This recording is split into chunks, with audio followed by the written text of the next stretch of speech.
Bwana Yesu asifiwe. Huko na mtu mmoja anaitwa Jabez. Anapatikana katika kitabu cha Mambo ya Nyakati 4:9 mpaka 10. Yabesi aliomba. Biblia inasema mama yake alimuita jina Yabesi kwa sababu alimzaa kwa uchungu. Na Yabesi akamlingana na Bwana, akakaribia Bwana na akaomba akasema, Mungu laiti ungenibariki. Kama ingekuwa mkale angesema, Jehova imeruka unibariki. Ya pili akasema, Mungu panua mipaka yangu. Ya tatu akasema, niepushe na maovu. Na jambo la nne akaomba akasema, mkono wako uwe juu yangu. Leo nataka kuhubiri kuhusu Yabesi. Kitu cha kwanza, Yabesi ni mtu wa kipekee, na nataka niwaambie kila mtu ako na baraka sana.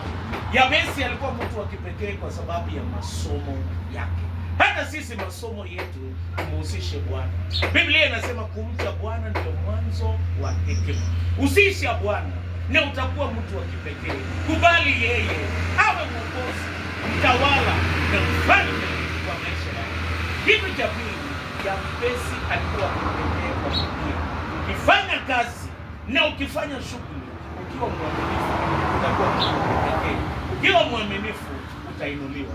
Kitu cha tatu, Yabesi hakuruhusu past yake, challenges alikuwa naye idefine what he was doing. Kila mtu amepitia changamoto. Wakati mwingine kila mtu hapo chini, lakini usiruhusu mambo ya zamani ya kuendeshe mwaka huu. Usiruhusu uchungu ya mwaka jana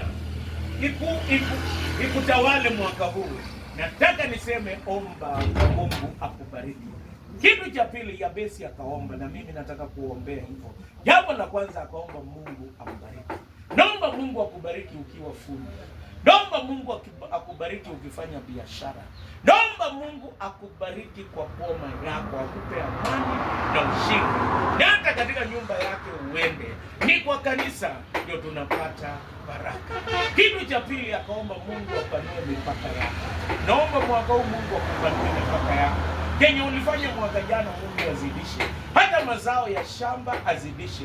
Hata biashara apanue. Na hata shughuli ambazo unafanya aongeze. Naomba Mungu apanue mipaka yako. Kitu cha tatu, Mungu akuepushe na mabaya.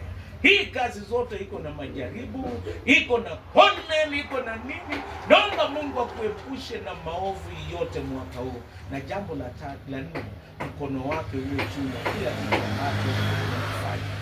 Mungu wa amani awabariki. Hii wiki tunahubiri nje.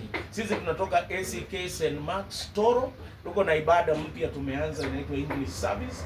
Inaanza saa 2 mpaka saa 3. Wale ambao saa 2 mpaka saa 2:30. Wale ambao waendi kanisa, kama unaenda penye unaenda enda. Lakini wale ambao waendi kanisa na wana nafasi hiyo saa 2, karibuni pale. Na pia kuko na ibada ya saa 4.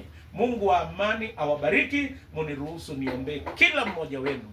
Baba Mwenyezi, bariki wapendwa wote, mafundi ambao wanafanya kazi ya ufundi kwa hardware, na hata bariki biashara zote ambazo ziko hapa na wale ambao wanahusika. Kwa neema yako naomba uwabariki.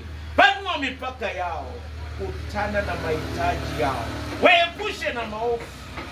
Na Baba Mwenyezi, mkono wako uwe juu ya kila kitu ambacho wanafanya. Na wabarikisha na kuweka wakfu kwako, kwa jina la Mungu Baba, Mwana na Roho Mtakatifu. Amen.